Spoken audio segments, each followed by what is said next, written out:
जम्मू काश्मीर येथील पहलगाम येथे झालेल्या दहशतवादी हल्ल्यात मृत्युमुखी होऊन हुतात्मा झालेल्या प्रवासियांना श्रद्धांजली तसेच जिहादी वृत्तीने केलेल्या या आतंकी हमल्याचा निषेध व्यक्त करण्यासाठी नवी मुंबईतील घनसोली ग्रामस्थांनी गावाच्या मुख्य चौकात हुतात्म्यांसाठी ज्योत पेटवून श्रद्धांजली दिली।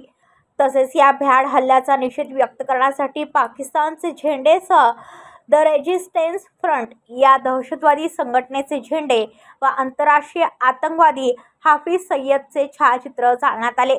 या घटनेचे निषेध नोंदवताना संतप्त नागरिकांनी पाकिस्तान विरोधी घोषणा देखील दिल्या।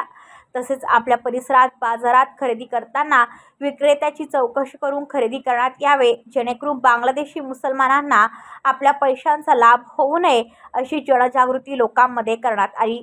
त्यानंतर जमलेले ग्रामस्थ घनसोली मुख्य चौकापासून ते हनुमान मंदिरापर्यंत मेणबत्ती हातात घेऊन मूक पदयात्रा काढण्यात आली। हा निषेध मोर्चा हनुमान मंदिर येथे स्थगित करण्यात आला। ब्युरो रिपोर्ट घनसोली, पनवेल वार्ता न्यूज। आपल्या परिसरातील बातम्या आमच्यापर्यंत पोहोचवण्यासाठी स्क्रीनवर दिलेल्या क्रमांकावर संपर्क साधू शकता।